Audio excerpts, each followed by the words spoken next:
আদালতে 538 কোটি টাকার ধাক্কা খেল ভারতীয় ক্রিকেট বোর্ড। এত বড় ধাক্কা হয়তো এর আগে কখনো খায়নি বিসিসিআই। এক ঝটকায় বিপুল ক্ষতি। মাত্র 1 বছর আইপিএল খেলা দলকে দিতে হবে ক্ষতিপূরণ। কিন্তু এমন কি ঘটলো যার জেরে আদালতের তরফে এক নিমেষে নেওয়া হলো এত কঠোর একটা সিদ্ধান্ত? মাত্র 1 বছর আইপিএল খেলা দলকে কেন দিতে হবে ক্ষতিপূরণ? এই দলের নাম কি? এমন কি ঘটলো? দেখুন বিগ আপডেট। বম্বে হাইকোর্টে আইনি লড়াইয়ে ধাক্কা খেল ভারতীয় ক্রিকেট বোর্ড বিসিসিআই। 1 বছর আইপিএল খেলা কোচি টাস্কার্স কেরালাকে ক্ষতিপূরণ বাবদ দিতে হবে 538 কোটি টাকা। বিচারপতি রিয়াজ ইকবাল চাগলা এই নির্দেশ দিয়েছেন। নিম্ন আদালতের রায়কে চ্যালেঞ্জ করে বোর্ডের আবেদনও খারিজ করে দিয়েছেন বিচারপতি। 2011 সালে একবারই আইপিএল খেলেছিল কোচি টাস্কার্স কেরালা। প্রথমে দলটির মালিকানা ছিল রদেভিউ স্পোর্টস নামে একটি সংস্থার হাতে। পরে মালিকানা চলে যায় কোচি ক্রিকেট প্রাইভেট লিমিটেডের হাতে। আইপিএল খেলার জন্য দল কর্তৃপক্ষকে 2011 সালে মার্চ মাসের মধ্যে নির্দিষ্ট পরিমাণ টাকা ব্যাংক জামানত রাখতে বলেছিল, কিন্তু কোচি কর্ণধারেরা তা রাখতে পারেননি। তারা বোর্ডকে জানিয়ে দিয়েছিলেন স্টেডিয়াম সংক্রান্ত সমস্যা, শেয়ার বিষয়ক অনুমতি এবং আইপিএল এর ম্যাচ কমায় সময় মতো ব্যাংক জামানত রাখা সম্ভব হয়নি।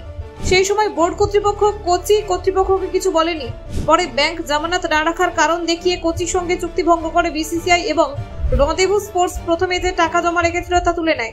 বোর্ডের এই পদক্ষেপের বিরুদ্ধে একসঙ্গে আইনের দ্বারস্থ হয় রদেভিউ স্পোর্টস এবং কোচি ক্রিকেট প্রাইভেট লিমিটেড। 2015 সালে বিশেষ সালিসির রায় যায় বোর্ডের বিরুদ্ধে।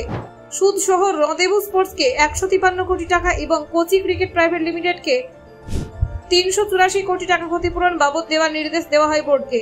এই নির্দেশকে চ্যালেঞ্জ করে বম্বে হাইকোর্টে যায় বিসিসিআই। বোর্ডের যুক্তি ছিল কোচির 2 মালিক পক্ষই ব্যাংক জামানতের শর্ত পূরণ করতে ব্যর্থ হয়েছে। তাছাড়া ক্ষতিপূরণের অঙ্ক মূল চুক্তির থেকে অনেক বেশি। আগের সালিসির আইনি বৈধতাও চ্যালেঞ্জ করা হয় বোর্ডের পক্ষ থেকে। বিচারপতি চাগলা বোর্ডের সব আর্জি খারিজ করে দিয়েছেন। পর্যবেক্ষণে তিনি বলেছেন, বিসিসিআই নিজেদের চুক্তির পক্ষে যে সমস্ত নথি দিয়েছে সেগুলি এক্ষেত্রে গ্রহণযোগ্য নয়। আগের সালিসির রায় বহাল রেখে বোর্ডকে 538 কোটি টাকা ক্ষতিপূরণ দেওয়ার নির্দেশ দিয়েছে। প্রসঙ্গত উল্লেখ্য, ভারতীয় ক্রিকেট কন্ট্রোল বোর্ড অর্থাৎ বিসিসিআই ভারতের ক্রিকেটের সর্বোচ্চ নিয়ন্ত্রক সংস্থা। এটি আন্তর্জাতিক ক্রিকেট কাউন্সিলের একজন গুরুত্বপূর্ণ সদস্য এবং ভারতে ক্রিকেট খেলা পরিচালনা, নিয়ন্ত্রণ ও প্রসারের জন্য দায়বদ্ধ। বিসিসিআই এর গঠন ও ইতিহাস। বিসিসিআই যা board of control for cricket in India নামে পরিচিত, 1928 সালের ডিসেম্বরে প্রতিষ্ঠিত হয় এবং এটি কলকাতা ক্রিকেট ক্লাবে স্থলাভিষিক্ত হয়। এর সদর দফতর মুম্বাইতে অবস্থিত। বিসিসিআই মূলত ভারতের রাজ্য ক্রিকেট সংস্থাগুলির সমন্বয়ে গঠিত।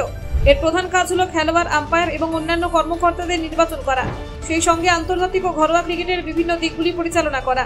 বিসিসিআই এর কার্যাবলী। বিসিসিআই ভারতের ঘরোয়া ক্রিকেট টুর্নামেন্টগুলি পরিচালনা করে, যার মধ্যে রয়েছে Ranji trophy, Vijay Hazare trophy, Syed Mustaq Ali trophy এবং ইন্ডিয়ান প্রিমিয়ার লিগ এর মতো জনপ্রিয় প্রতিযোগিতা। Bureau report, news prime Times.